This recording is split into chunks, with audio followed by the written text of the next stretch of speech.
오늘 우리 함께 나눌 말씀은 디모데전서 6장 6절에서 10절 말씀입니다. 디모데전서 6장 6절에서 10절 말씀, 우리 말씀 함께 봉독하겠습니다. 그러나 자족하는 마음이 있으면 경건은 큰 이익이 되느니라. 우리가 세상에 아무것도 가지고 온 것이 없음에 또한 아무것도 가지고 가지 못하리니 우리가 먹을 것과 입을 것이 있은즉 족한 줄로 알 것이라. 부하려 하는 자들은 시험과 올무와 여러 가지 어리석고 해로운 욕심에 떨어지나니 곧 사람으로 파멸과 멸망에 빠지게 하는 것이라. 돈을 사랑함이 일만 악의 뿌리가 되나니 이것을 탐하는 자들은 미혹을 받아 믿음에서 떠나 많은 근심으로써 자기를 찔렀도다. 아멘. 우리는 하루에도 여러 번 마음이 막 복잡할 때가 있습니다. 통장에 돈이 들어오면 이제 안심이 되지만 카드값을 계산하고 생활비를 계산하면 마음이 다시 힘들어질 때가 있습니다. 그리고 우리는 주위에 누군가가 잘 되었다는 소식을 들으면 축하해주고 싶은 마음이 들면서도 마음 한속에서는 이런 생각이 듭니다. 나는 왜 이렇게 됐을까? 나는 왜 저 사람처럼 되지 못하는 걸까? 나도 조금만 좀 더 저 사람처럼 됐으면 좀 더 행복할 텐데. 이미 먹을 것이 있고 입을 것이 있고 하나님께는 받은 은혜가 많음에도 불구하고 우리는 아직 없는 것 때문에 쉽게 불안할 때가 있습니다. 여러분, 우리 자신에게도 한번 물어봤으면 좋겠습니다. 나는 지금 무엇 때문에 불안해 하는가? 나는 무엇을 얻어야 더 행복해질 수 있다고 생각하는가? 정말 나는 하나님 한 분만으로 충분하다고 생각하는가? 오늘 본문은 우리에게 돈을 많이 가졌느냐, 적게 가졌느냐, 이걸 질문하지 않습니다. 먼저 중요한 것은 무엇이 너의 마음을 중심을 차지하고 있느냐는 것입니다. 겉으로는 하나님을 말하지만 마음 중심에는 하나님이 아니라 자신의 유익을 쫓고 있지 않은가 질문하고 있습니다. 오늘 본문의 6절에 보면 바울은 새로운 길을 보여줍니다. 6절 말씀입니다. 그러나 자족하는 마음이 있으면 경건은 큰 이익이 되느니라. 여러분, 여기서 정말 중요한 단어가 있습니다. 그러나. 지금 앞에서 바울은 거짓된 교훈을 따르는 사람들이 경건을 이익의 방도로 생각한다고 이야기합니다. 그렇습니다. 그들은 하나님을 사랑하기보다 하나님을 통해서 자신들이 무언가를 얻기를 원했던 것입니다. 그래서 신앙조차도 자신의 유익을 얻기 위한 도구로 생각했습니다. 그러나 바울은 6절에서 전혀 다른 길을 보여줍니다. 참된 유익은 자신의 욕심을 채우는 데 있지 않다는 것입니다. 참된 유익은 더 많이 가지는 데서 얻는 것이 아니라는 것입니다. 참된 유익은 자족하는 마음과 함께 경건에 있다는 것입니다. 여러분, 경건은 분명 큰 유익입니다. 그러나 본문에서 그냥 경건은 큰 유익이라고만 말하지 아니하고 자족하는 마음이 있으며 경건은 큰 유익이라고 말씀하고 있습니다. 왜 그럴까요?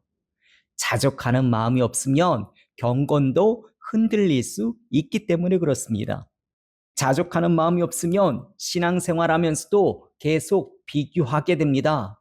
여러분, 자족하는 마음이 없으면 예배 드리면서도 다른 사람의 형편과 내 형편을 비교하게 됩니다. 그리고 봉사하면서도 왜 다른 사람들이 나를 알아주지 못하는가 하면서 섭섭하게 생각할 수 있다는 것입니다. 그러면서 기도하면서도 왜 저 사람은 응답받는데 왜 나는 아직도 그대로인가 라는 생각이 들 수 있다는 것입니다.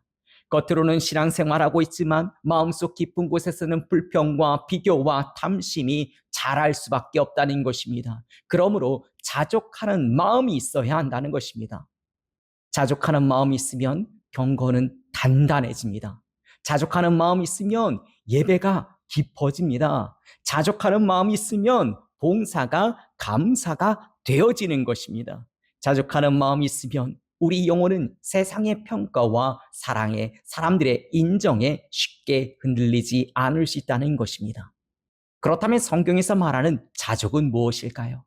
여러분, 자족은 체념이 아닙니다. 어쩔 수 없으니 그냥 그렇게 살아라는 체념이 아니라는 것입니다. 또한 자족은 더 성실하게 살 필요가 없다는 의미도 아닙니다. 성경이 말씀하는 자족은 하나님이 지금 내게 주신 은혜를 믿음으로 받아들이고 예수 그리스도 안에서 충분함을 배우는 마음인 것입니다.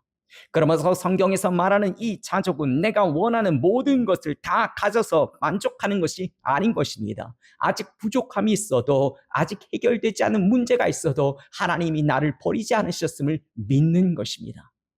그래서 여러분, 자족하는 사람은 이렇게 고백할 수 있습니다. 주님, 제 삶에는 부족함이 있습니다. 그러나 주님은 부족하지 않음을 믿습니다. 주님, 제 형편은 넉넉하지 않을 수 있습니다. 그러나 주의 은혜는 오늘도 저를 붙들고 있음을 저는 확신합니다. 이 고백이 바로 자족인 것입니다. 우리 다음으로 7절 말씀을 보겠습니다. 우리 함께 봉독하겠습니다. 우리가 세상에 아무것도 가지고 온 것이 없으며 또한 아무것도 가지고 가지 못하리니. 아멘. 바울은 왜 자족을 말하면서 인생의 시작과 끝을 말할까요? 왜냐하면 우리 마음이 이 땅의 것이 전부인 것처럼 붙들기 때문에 그렇습니다. 우리는 빈손으로 이 세상에 왔습니다. 그리고 여러분, 우리는 언젠가 빈손으로 이 세상을 떠나게 될 것입니다.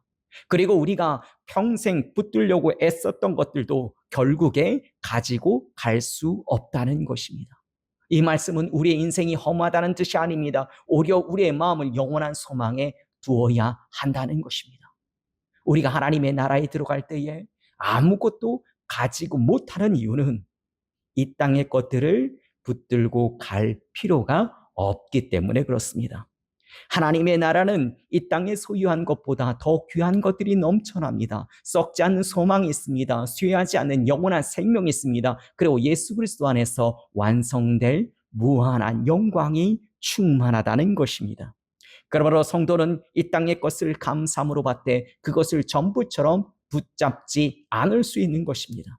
여러분, 돈이 필요 없다는 말씀이 아닙니다. 다만 돈이 주인이 되어서는 안 된다는 것입니다. 물론 소유가 나쁘다는 말씀도 아닙니다. 다만 소유가 내 마음이 왕이 되어서는 안 된다는 말씀을 하고 계시는 것입니다. 다음으로 8절 말씀을 보겠습니다. 우리가 먹을 것과 입을 것이 있은즉 족한 줄로 알 것이니라. 여러분, 이 말씀은 가난을 미워하는 말씀이 아닙니다. 그렇다고 아무 계획 없이 살라는 말씀도 아닙니다. 이 말씀은 우리의 마음의 방향을 올바로 설정하라는 말씀입니다. 그런데 여러분, 우리는 너무나 자주 없는 것만 바라볼 때가 있습니다. 내게 없는 것, 그렇지만 남이 가진 것, 또 아직 이루지 못한 것, 그런 것만 보다 보니 이미 받은 은혜를 잊어버릴 때도 있습니다. 여러분, 하나님은 오늘 우리를 먹이시고 우리를 입혀주십니다. 하나님께서는 우리를 숨쉬게 해주시고 오늘 이 예배 자리까지도 우리를 인도하여 주셨습니다. 그런데도 우리는 너무나 쉽게 간구합니다. 주님, 이것만 더 있으면 감사할 것 같습니다. 주님, 이 문제만 해결되면 제가 좀 살 것 같습니다. 주님, 저도 저 사람처럼만 되면 좀 더 행복하겠습니다. 그런데 여러분, 오늘 말씀은 오히려 우리에게 이렇게 질문합니다. 너는 정말 그것이 있어야만 너가 행복할 것이라고 생각하느냐? 그것이 없으면 너에게 하나님도 부족한 분이시냐? 오늘 너를 먹이시고 입히신 은혜, 그것이 은혜가 아니라 당연한 하나님의 의무라고 생각하느냐? 여러분, 자족하는 사람은 현실을 모르는 사람이 아닙니다. 부족함도 압니다. 염려도 압니다. 삶의 무게도 압니다. 그러나 자족한 사람은 부족함보다 하나님의 큰 은혜를 바라볼 수 있는 사람인 것입니다. 그래서 고백합니다. 주님, 오늘도 살게 하여 주시는군요. 감사합니다. 주님, 오늘도 저를 먹여주시고 입혀주시오니 정말 감사합니다. 주님, 오늘도 예배할 수 있도록 이 은혜 안에 있게 하여 주시오니 정말 감사합니다라고 고백할 수 있는 것입니다. 여러분, 이것이 바로 자족입니다. 그러므로 자족은 소유의 크기에서 결정되지 않습니다. 자족은 믿음의 시선에서 결정된다는 것입니다. 내 손에 얼마가 있느냐가 아니라 내 마음이 누구를 바라보느냐가 정말 중요합니다. 내 마음이 세상을 바라보면 많이 가져도 부족할 수밖에 없습니다. 그러나 내 마음이 주님을 바라본다면 우리는 부족한 중에서도 감사할 수 있는 것입니다. 그래서 사도 바울이 빌립보 사장에서 이렇게 고백합니다. 어떠한 형편에든지 나는 자족하기를 배웠노라. 지금 바울이 말합니다. 자신이 배운 자족한 비결은 환경이 좋아서 되어진 것이 아닙니다. 그 비결은 바로 예수 그리스도이십니다. 내게 능력 주시는 자 안에서 내가 모든 것을 할 수 있느니라. 이 말씀은 내가 원하는 모든 것을 이뤘다는 뜻이 아닙니다. 내가 예수 그리스도 안에서 풍부함에도 믿음으로 감당할 수 있고, 내가 궁핍함에 있을지라도 내가 믿음으로 감당할 수 있다는 말씀을 지금 하고 있는 것입니다. 내가 많이 가졌을 때도 교만하지 않을 수 있고, 내가 적게 가졌을 때도 낙심하지 아니하고, 내가 형통할 때도 하나님을 잊지 않을 수 있다는 것입니다. 그리고 어려울 때도 우리 주님을 붙들 수 있다는 고백을 지금 이렇게 한 것입니다. 여러분, 우리도 예수님 한 분이면 충만합니다. 여러분, 이 말씀은 우리의 삶에 문제가 없다는 것이 아닙니다. 부족함을 느끼지 않는다는 것도 아닙니다. 그러나 예수님이 내 삶의 중심이 계시면 많이 가져도 교만하지 않을 수 있습니다. 여러분, 예수님이 내 삶의 중심이 계시면 적게 가질지라도 절대로 비참해지지 않을 수 있다는 것입니다. 예수님이 내 삶의 중심에 계시면 높은 자리에서도 하나님을 두려워할 수 있고, 낮은 자리에 있을지라도 감사할 수 있는 것입니다. 여러분, 이것이 바로 자족의 경건인 것입니다. 참된 경건은 내 욕심을 채우는 도구가 아닙니다. 참된 경건은 하나님 앞에서 만족을 배우는 길입니다. 오늘 우리 마음도 없는 것 때문에 무너지는 마음이 아니라 이미 주신 은혜를 기억하는 마음, 예수 그리스도 안에서 충분함을 고백하는 마음이 온전히 회복될 수 있기를 간절히 소원합니다. 그런데 이런 자족의 삶과 정반대되는 삶을 사는 사람들이 있습니다. 내일 망각한 채 오늘만 즐기며 사는 사람이 있다는 것입니다. 우리 본문 9절 말씀 함께 보겠습니다. 부하려는 자들은 시험과 올무와 여러 가지 어리석고 해로운 욕심에 떨어지나니 곧 사람으로 파멸과 멸망에 빠지게 하는 것이라. 아멘. 지금 여기서 부하려는 자는 단지 돈을 많이 벌기 위해서 성실하게 일하는 사람을 말하는 것이 아닙니다. 성경이 경고하는 돈을 버는 삶 자체가 아니라 돈과 성공이 마음의 중심이 되어서 하나님보다 더 크게 보이는 삶을 말씀하고 있는 것입니다.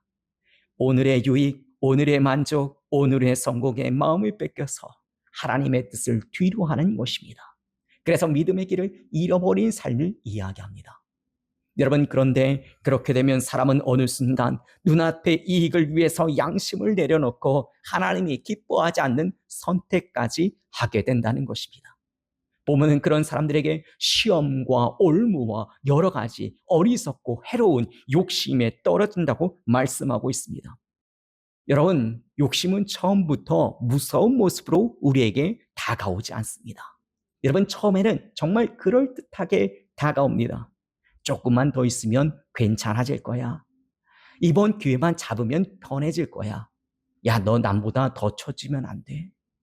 그런데 여러분, 그 마음이 하나님보다 더 커질 때 욕심은 더 이상 단순한 바람이 아닙니다. 우리의 생각을 흔들고 우리의 삶의 방향을 바꾸고 하나님이 주신 소명을 잊어버리게 만든다는 것입니다. 그래서 바울은 그것을 올무라고 표현합니다. 처음에는 내가 붙잡는 것 같지만 나중에는 그것이 나를 붙잡습니다. 처음에는 내가 조절할 수 있을 것 같지만 점점 내 마음이 거기에 매이게 된다는 것입니다. 그러므로 오늘 본문의 경고는 우리를 정지하기 위한 말씀이 아닙니다. 우리 영혼을 지키기 위한 하나님의 사랑의 경고인 것입니다. 그러므로 주님 말씀하십니다. 그 길로 가지 말라. 그것이 너의 마음이 주인이 되지 않도록 해라. 너를 살리는 길은 욕심이 아니라 자족하는 경건이란다. 여러분, 탐심은 하나님이 우리에게 주신 은혜를 작게 보게 만들고 없는 것만 그게 본능입니다. 그래서 하나님이 주신 은혜, 그것이 너무 보잘것없처럼 여겨지고 없는 것만 매우 크게 보게 합니다. 그런데 자족은 이미 주신 하나님의 은혜를 다시 보게 합니다. 탐심은 우리의 마음을 묶지만 자족은 우리의 영혼을 자유롭게 한다는 것입니다. 탐심은 더 가져야 올바로 살 수 있다고 말하고 있지만 복음은 예수 그리스도 안에 참된 만족이 있다고 말씀합니다. 그러므로 우리는 오늘 말씀 앞에서 우리의 마음을 정직하게 살펴보기를 간절히 소원합니다. 지금 내 마음을 붙들고 있는 것은 무엇인가? 나는 지금 무엇이 있어야 내가 진짜 행복하다고 생각하고 있는가?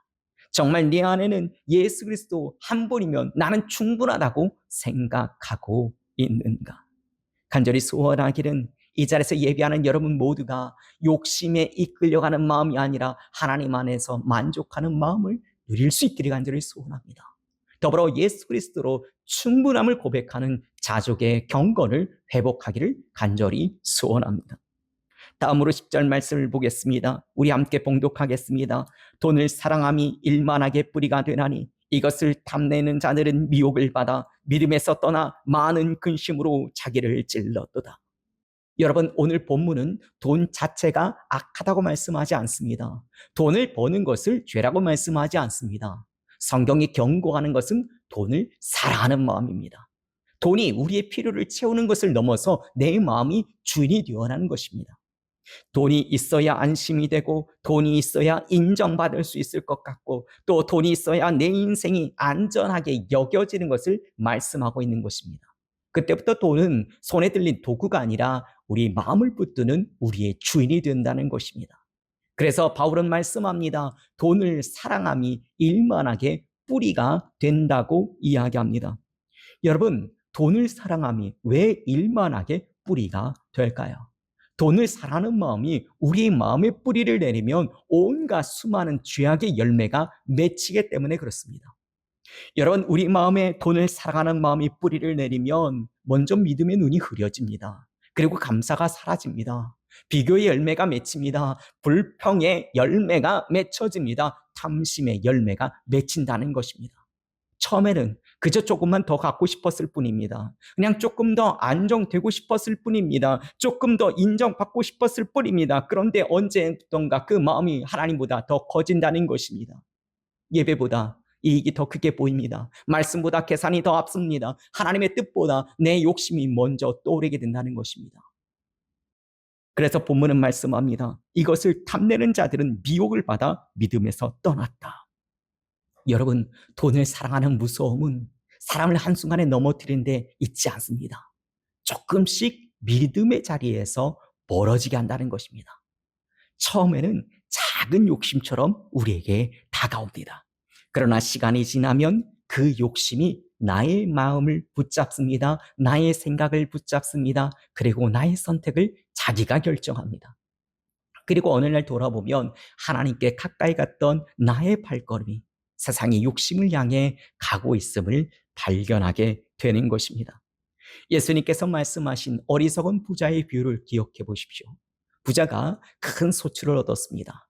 창고가 부족할 만큼 많은 재물을 얻었습니다. 얼마나 감사할까요? 그런데 이 부자가 더 큰 창고를 지으려고 합니다. 그리고 자신의 영혼에게 말합니다. 내 영혼아, 여러 해 쓸 물건이 많이 쌓아뒀으니 편안히 쉬고 먹고 마시며 즐거워하라. 여러분, 세상 사람들이 보기에 얼마나 성공한 사람입니까? 많이 거두었습니다. 많이 쌓았습니다. 미래도 준비한 것처럼 보입니다. 그런데 하나님께서 그에게 말씀하십니다. 어리석은 자여, 오늘 밤 너희 영혼을 도로 찾으리니 그러면 내가 준비한 것이 누구의 것이 되겠느냐? 여러분, 이 부자의 문제는 재물이 많았다는 데 있지 않았습니다. 그 마음에 하나님이 없었다는 데 문제가 있었습니다. 그는 창고를 가득 채웠지만 그의 영혼은 비어 있었습니다. 자기 미래는 준비한 것 같지만 하나님 앞에 설 준비는 하지 못했던 것입니다. 여러분, 이것이 바로 탐심의 속임수입니다. 탐심은 우리에게 속삭입니다. 조금만 더 가지면 평안해질 것이다. 조금만 더 쌓아두면 안전할 것이다. 조금만 더 성공하면 너희 남은 인생이 평안해질 것이다. 그러나 하나님 없는 풍요는 우리의 영혼을 살리지 못합니다. 하나님 없는 성공은 참된 평안을 주지 못합니다. 예수 그리스도 없는 만족은 결국 우리의 마음을 더 기쁜 공허로 이끌 수밖에 없다는 것입니다. 그러므로 우리는 다시 본문 6절 말씀으로 돌아가야 합니다. 그러나 자족하는 마음이 있으면 경건은 큰 이익이 되느니라. 아멘. 돈을 사랑함이 믿음을 흔든다면 자족하는 경건은 우리의 영혼을 지켜주십니다.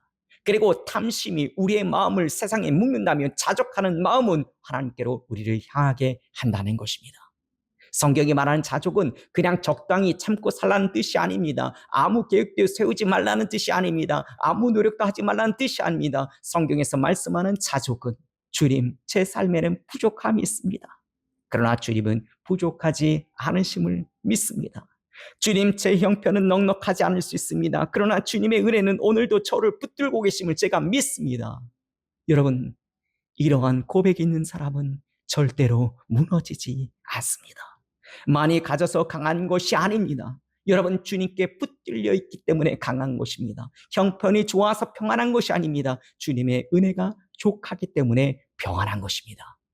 사도 바울이 바로 이 자족을 배웠습니다. 그는 궁핍할 때도, 풍부할 때도, 그는 배고플 때도, 그는 배부를 때도, 그는 낮아질 때도, 그는 높아질 때도 있었습니다. 그런데 여러분, 그가 고백합니다. 나는 어떤 형편에 있든지 나는 자족하기를 배웠노라. 바울이 배운 자족의 비결은 환경이 좋아지는 것이 아니었습니다. 그의 비결은 예수 그리스도였습니다. 내게 능력 주시는 자 안에서 내가 모든 것을 할 수 있느니라. 이 말씀은 내가 원하는 모든 것을 내가 다 이룰 수 있다는 뜻이 아닙니다. 그리스도 안에서 풍부도 감당할 수 있고 궁핍함도 감당할 수 있다는 고백입니다. 많이 가졌을 때 교만하지 아니하고 적게 가졌을 때도 낙심하지 아니하고 형통할 때도 하나님을 잊지 않고 어려울 때도 주님을 붙들 수 있다는 믿음인 것입니다.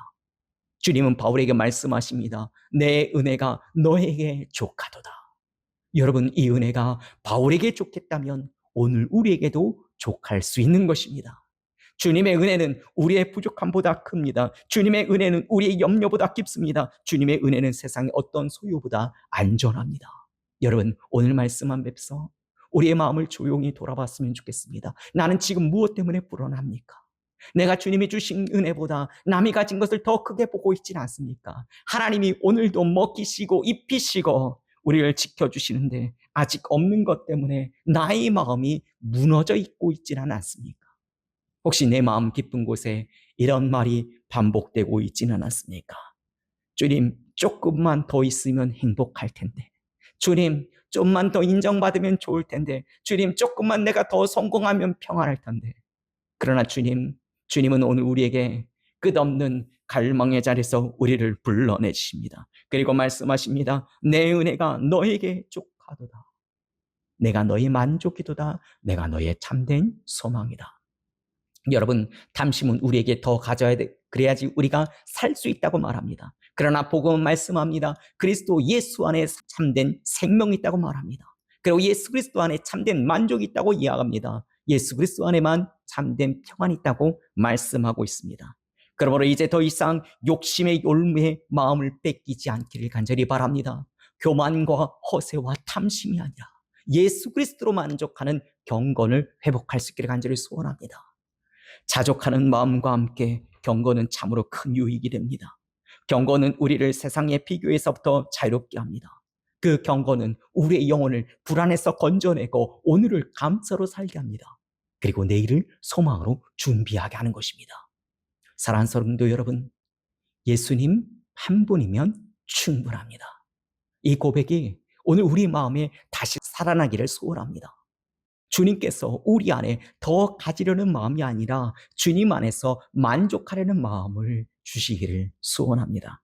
그래 우리 모두가 욕심의 올무에 매이지 아니하고 자족하는 경건으로 하나님을 기쁘시게 하는 복된 하나님의 백성들이 되기를 우리 주 예수 그리스도 이름으로 축원합니다. 아멘.